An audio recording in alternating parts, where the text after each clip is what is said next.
Causative verbs पर based जो भी सेंटेंस मैं आपसे पूछूंगा उनके आपको कॉन्फिडेंटली आंसर करना है। मुझे यकीन है कि आप लोग सभी जो है करेंगे। देखिए, पॉजिटिव वर्ब की जब भी बात आती है ना, तो बहुत सारी चीजें हमारे दिमाग में आ जाती है। हमारे दिमाग में गेट आता है, हमारे दिमाग में मेक आता है ना। इसके बाद हमारे दिमाग में हेल्प भी आता है, लेट आता है, इसके बाद में स्टार्ट आता है, स्टॉप आता है, इसके बाद में कीप आता है। ये सारी वर्ब्स जो हैं आपकी पॉजिटिव वर्ब कहलाती है। ठीक है, अगर आप गेट और मेक की बात करें तो ये किसी से कोई काम करवाना होता है, हेल्प की होता है, सहायता करना, मदद करना।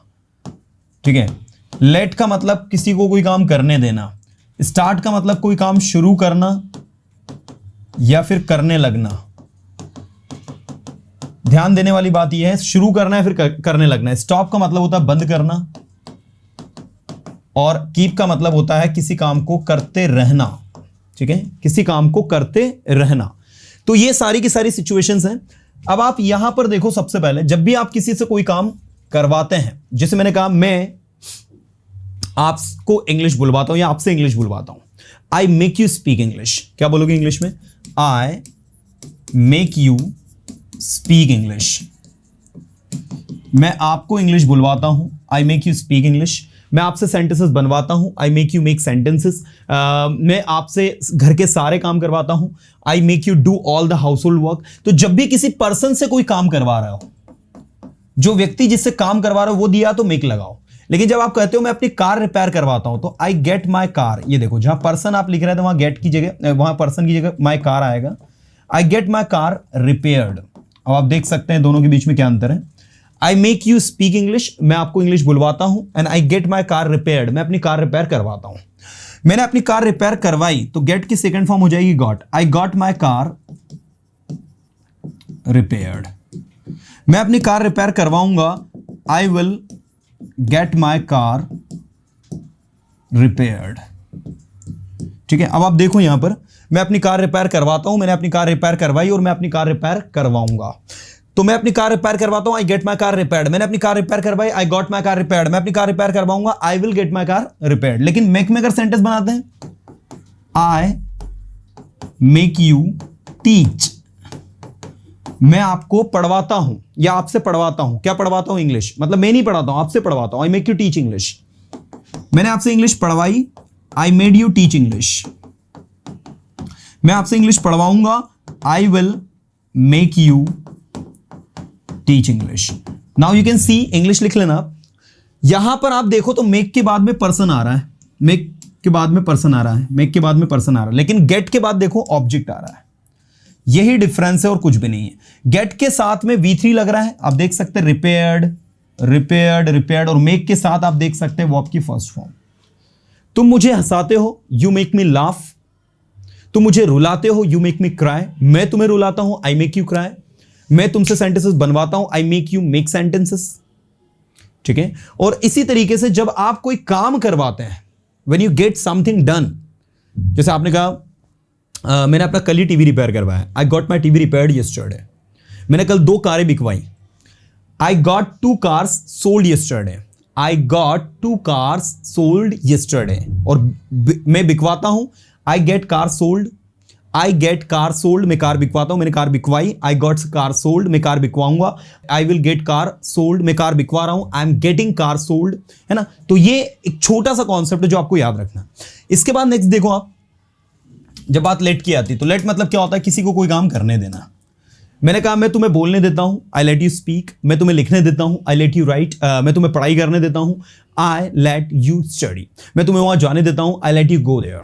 मैं तुम्हें यहां आने देता हूं, I let you come here.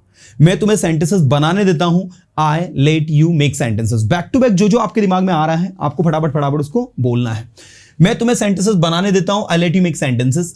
मैंने तुम्हें सेंटेंसेस बनाने दिए, आई लेट यू मेक सेंटेंसेस। मैं तुम्हें सेंटेंसेस बनाने दे सकता हूं, I can let you make sentences. मैं तुम्हें सेंटेंसेस बनाने दे सकता हूं, I can let you make sentences.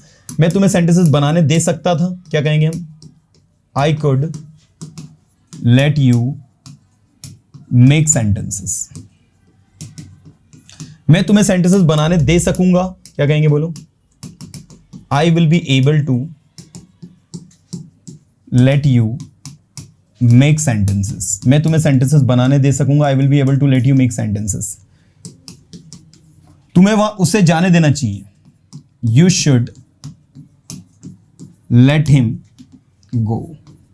तुम्हें उसे बोलने देना चाहिए। You should let him speak. तुम्हें उसे बोलने देना ही चाहिए। यू मस्ट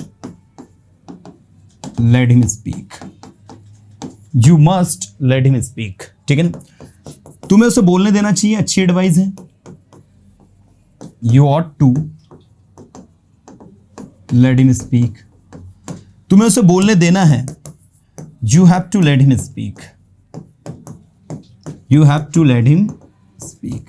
तुम्हें उसे बोलने देना था। You had to let him speak. तुम्हें उसे बोलने देना होगा। You will have to let him speak. तुम उसे बोलने दिया करते थे। You used to let him speak. मेरे पापा मुझे बचपन में बाहर जाने दिया करते थे। My father used to let me go outside in my childhood. Okay, उसकी मम्मी उसे यहाँ नहीं आने दिया करती थी। His mother use not to let him come here, you know. So इस तरीके से जो भी काम करने दिया करते थे, करने देने की जरूरत है। मैंने कहा तुम्हें उसे पढ़ाई करने देने की जरूरत है। You need to let him study. You need to let him study. तुम्हें उसमें पढ़ाई करने देने की हिम्मत है। You dare to let him study. इस तरीके से तो आप लेट को भी जो है सभी के साथ प्रैक्टिकली यूज कर सकते हो। टेंसेस में जैसे मैं तुम्हें बोलने दे रहा हूं कॉन्टिन्यूअस टेंस में, तो क्या बनेगा? आप किसी को कोई काम करने दे रहे हो, आप I am letting you speak. मैं तुम्हें लिखने दे रहा हूं, I am letting you right. मैं तुम्हें बोलने दे रहा हूं, I am letting you speak. मैं तुम्हें पढ़ाने दे रहा हूं, I am letting you teach. मैं तुम्हें सेंटेंसेस बोलने दे रहा हूं, I am letting you speak sentences. तो इस तरीके से जो जो आप पूछना चाहते हैं आप बिल्कुल बेझिझक पूछ सकते हैं, समझ सकते हैं। कोई ज्यादा टफ डील पढ़ नहीं रहे हैं हम लोग, आसान चीजें पढ़ रहे हैं। इसके बाद आता है स्टार्ट और स्टॉप। तो स्टार्ट और स्टॉप का एक सिंपल सा फंडा है भाई, इस चीज को समझ लो कि स्टॉप और स्टार्ट में क्या डिफरेंस है दोनों के बीच में। जब बात स्टार्ट की आती ना, तो इसका मतलब होता है किसी काम को शुरू करना या फिर किसी काम को करने लगना। जैसे आपने कहा उसने पढ़ाई करना शुरू कर दिया है। He has started studying. उसने वहां जाना शुरू कर दिया है। He has started going there. उसने यहां आना शुरू कर दिया है। He has started coming here. जब किसी व्यक्ति ने कोई काम करना शुरू कर दिया तो उसके लिए स्टार्ट आएगा। और स्टॉप का मतलब होता है किसी काम को बंद करना। क्या होता है? किसी काम को करना बंद कर देना। देखो, जैसे आपने कहा मैंने पढ़ाई करना शुरू कर दिया है। I have started studying. क्या बोलोगे? बोलो। मैंने पढ़ाई करना शुरू कर दिया है। I have started studying. मैंने पढ़ाई करना शुरू कर दिया था। I had started studying. मैंने पढ़ाई करना शुरू कर दिया होगा। I will have started studying. ठीक है? जो भी काम, मैं इंग्लिश बोलने लगूंगा 2 दिन बाद। I will start speaking English after 2 days. I will start speaking English. मैं इंग्लिश बोलने लगूंगा। I will start speaking English after 2 days, 2 दिन बाद। तो इस तरीके से जो भी काम आप करने लगोगे, मैंने कहा तुम पढ़ाई करना शुरू कर सकते हो। You can start studying now. तुम अब इंग्लिश बोलना शुरू कर सकते हो। Now you can start speaking English. तुम्हें अब इंग्लिश बोलना शुरू कर देना चाहिए। Now you should start speaking English. तुम्हें अब सेंटेंसेस बनाना शुरू कर देना चाहिए। Now you should start making sentences. इसी तरीके से स्टॉप का मतलब होता है किसी काम को बंद कर देना। मैंने कहा तुम्हें वहां जाना बंद कर देना चाहिए। You should stop going there. क्या बोलेंगे? बोलो। You should stop going there. तुम्हें लिखना बंद कर देना चाहिए। You should stop writing. तुम्हें आना बंद कर देना चाहिए। You should stop coming here. तुम्हें उसकी मदद करना बंद कर देना चाहिए। You should stop helping him. You should stop helping him. तो तुम्हें वहां जाना बंद कर देना चाहिए। You should stop going there. तुम्हें उसकी मदद करना बंद कर देना चाहिए। You should stop helping him. तो इस तरीके से जो भी काम करना बंद कर देना चाहिए, इसके लिए स्टॉप। मैंने आजकल सेंटेंसेस बनाना बंद कर दिया। क्या कहोगे? Now days I have stopped making sentences. I have stopped making sentences मतलब मैंने सेंटेंसेस बनाना बंद कर दिया है। मैंने सेंटेंसेस बनाना बंद कर दिया था। I had stopped making sentences. मैंने सेंटेंसेस बनाना बंद कर दिया था। और फ्यूचर में मैंने सेंटेंसेस बनाना बंद कर दिया होगा। आई will have stopped making sentences. ठीक है, तो आप देख सकते हैं यहां पर I have stopped making sentences, मैंने सेंटेंसेस बनाना बंद कर दिया। I had stopped making sentences, मैंने सेंटेंसेस बनाना बंद कर दिया था। And I will have stopped making sentences, मैंने सेंटेंसेस बनाना बंद कर दिया होगा। तो आप देख सकते हैं किस तरीके से ये आपका यूज हो रहा है। ओवरऑल ये जो चीजें हैं, ठीक है, इनका एक सिंपल सा फंडा है। वो फंडा क्या बोलता है कि भाई आप है ना बैक टू बैक ज्यादा से ज्यादा प्रैक्टिस पे फोकस करो। आपकी प्रैक्टिस बढ़ जाएगी, आपकी लर्निंग बढ़ जाएगी। ठीक है, आपकी प्रैक्टिस बढ़ गई, आपकी लर्निंग बढ़ गई, आपके दिमाग में तरह तरह के सेंटेंस जो भी आ रहे हैं। मैंने कहा मैंने इंग्लिश बोलना शुरू कर दिया है, I have started speaking English, मैंने वहां जाना शुरू कर दिया है, I have started going there, मैं आपको वहां जाने दूंगा, I will let you go there, मेरे पापा मुझे वहां नहीं जाने देंगे, my father will not let me go there, उसके पापा ने उसे वहां जाना उसके पापा ने उससे बात करना बंद कर दिया है। His father has stopped talking to him, his father has stopped talking to him, उसके पापा ने उससे बात करना बंद कर दिया। तो इस तरीके से जो जो सेंटेंस आपके दिमाग में आ रहा है, whatever comes in your mind, just try to translate it, just try to speak it। और जब आप इस तरीके से बोलोगे ना तो आपके अंदर इंप्रूवमेंट ऑटोमेटिक आता है बॉस, ऑटोमेटिक आता है। चलो तो अभी हम देखते हैं आगे। लेट हो गया, गेट हो गया, मेक हो गया, स्टॉप हो गया, स्टार्ट हो गया। Now the next we have keep and help. Keep का मतलब होता है किसी काम को करते रहना, ठीक है। कीप का मतलब क्या होता है, किसी काम को करते रहना। जैसे मैंने कहा बोलते रहो,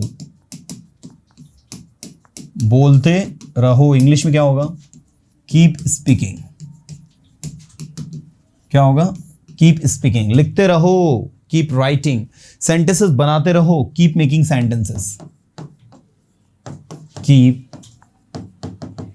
making sentences. Keep making sentences का मतलब होता है सेंटेंसेस बनाते रहो। आपको सेंटेंसेस बनाते रहने चाहिए। क्या कहेंगे, you should keep making sentences. आपको सेंटेंसेस बनाते रहना चाहिए, you should keep making sentences. आपको हमेशा कुछ न कुछ करते रहना चाहिए, you should always keep doing something. आपको हमेशा कुछ न कुछ करते रहना चाहिए, you should always keep doing something. आपको सेंटेंसेस बनाते रहने की जरूरत है तो you need to keep making sentences. आपको इंग्लिश सीखते रहने की जरूरत है, you need to keep learning English. आपको यहां आते रहने की जरूरत है, you need to keep coming here. आपको वहां जाते रहने की जरूरत है, you need to keep going there. आपको कुछ नया करते रहने की जरूरत है, you need to keep doing something new, you need to keep doing something new. So this is the way to work. जो इस वे में, इस तरीके से आप बातें करोगे, चीज़ों को समझोगे, then you will realize that things are very easy to learn. चीज़ें बहुत ज़्यादा आसान है। तुम्हें इंग्लिश बोलते रहने की जरूरत है, you need to keep speaking English. Okay, वह हमेशा हंसते रहता है। क्या लिखोगे, ही ऑलवेज कीप्स लाफिंग। क्या बोलोगे, बोलो, ही ऑलवेज कीप्स लाफिंग। वो हमेशा हंसते रहता है। तुम्हें हमेशा हंसते रहना चाहिए। क्या कहेंगे, you should always keep laughing. तुम्हें हमेशा हंसते रहना चाहिए, you should always keep laughing. So ये है आपकी प्रैक्टिस। अगर मैं बात करूं लास्ट में हेल्प की, तो हेल्प कैसे यूज होता है देख लो। अगर आप हेल्प को प्रेजेंट सिंपल टेंस में यूज करते हो तो हेल्प ऑब्लिक हेल्प्स प्लस वही ऑब्जेक्टिव केस जो मदद करता है उसकी, वर्ब की फर्स्ट फॉर्म प्लस ऑब्जेक्ट। आपने कहा रवि मेरी वहां जाने में मदद करता है। क्या कहोगे, Ravi helps me go there. Ravi ने मेरी वहां जाने में मदद की, सिंपल पास्ट में, तो यहां पर हेल्प की जगह क्या लग जाएगा, हेल्प लग जाएगा। Ravi helped me go there. Ravi मेरी वहां जाने में मदद करेगा, Ravi will help me go there, है ना। तो ये इस तरीके से आपको बनता है, Ravi helps me go there, Ravi helped me go there, Ravi will help me go there. Ravi helps me go there, Ravi मेरी वहां जाने में मदद करता है। Ravi helped me go there, Ravi ने मेरी वहां जाने में मदद की है। Ravi will help me go there, Ravi मेरी वहां जाने में मदद करेगा। तो ये आपका रहेगा फंडा, है ना। चलिए, तो ये था आप लोगों का Ravi helps me, Ravi helped me, Ravi will help me, ये हो गया आपका। इसके बाद सेकंड है कॉन्टिन्यूअस टेंस। अब कॉन्टिन्यूअस टेंस की बात करते हैं हम लोग।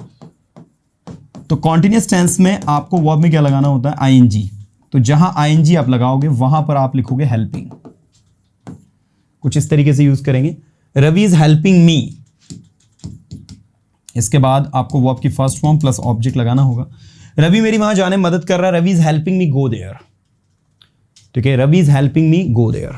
मैं आपकी सेंटेंसेस बनाने में मदद कर रहा हूं, I am helping you make sentences, I am helping you make sentences. मैं आपकी सेंटेंसेस बनाने में मदद कर रहा था, I was helping you make sentences. तो टू नहीं लगाना है आपको बीच में, इस बात का विशेष ध्यान देना है। ठीक है ना। तो इस तरीके से जब आप किसी को कोई काम करने में सहायता करते, मदद करते, तो वहां पर हेल्प आपका as a causative verb work करता है।